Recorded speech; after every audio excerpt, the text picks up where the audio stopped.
Welcome to 3-on-1 Online. I'm Cole Parkinson. Today we're going to talk a little baseball. Bryce Harper is an enigma when it comes to baseball fans. Some love him, some hate him. And now with rumors coming out about what Harper wants for his next contract, I think it's going to hurt him even more, especially if he leaves the Nationals. Harper is seeking at least a 10-year contract that will likely pay him a minimum of $400 million, which would be too rich for Washington.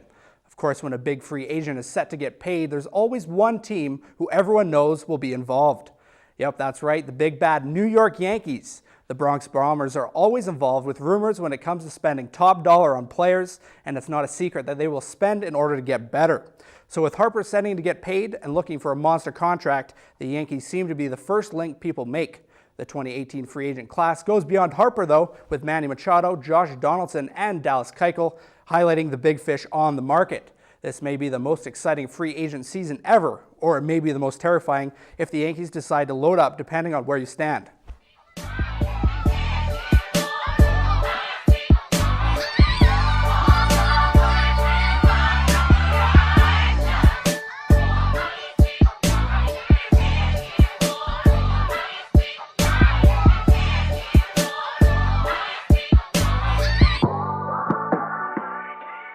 We all thought with Ken Hitchcock announcing that he'll retire in St. Louis at the end of the season, we all figured that he would last it all. But we were wrong. Doug Armstrong said, "No, no, no," and fired Hitch just after the All-Star break. With the 50 games he coached this year, the Blues went 24, 21, and 5. Not up to the St. Louis standards, but not out of the playoff hunt in the slightest.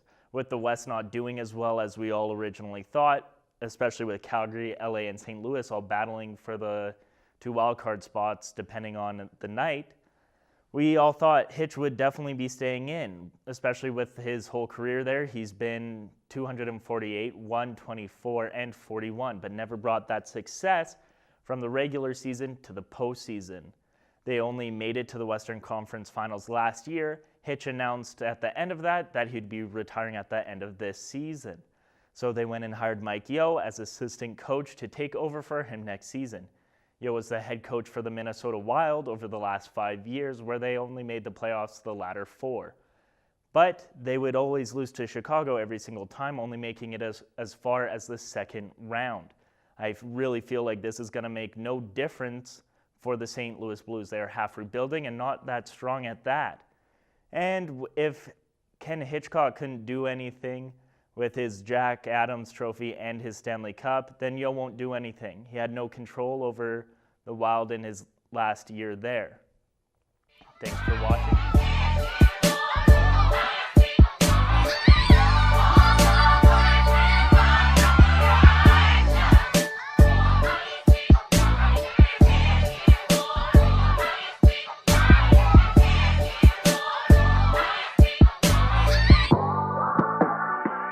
Welcome to 3-on-1 Sports. I'm Steve Cito. And I'm Matthew Perrella. And we're talking about Bromance. So Marcus Stroman and his college friend Mike Stud have created a friendship over the years. They both play baseball in Duke, but now one's a rapper and one's actually a good baseball player. And they actually featured themselves on a track. It was pretty fire, if I say so myself. It was a lot of fun, but you know who doesn't have a good bromance? Cole Parkinson. That is true. Hey, I heard that. Sorry. Apparently we're mic'd. But who also doesn't have a good bromance is Tim Tebow. Oh yeah, he ate that whole tub of guacamole by himself. What a loser. Who, like, he doesn't even have chips. There's no chips.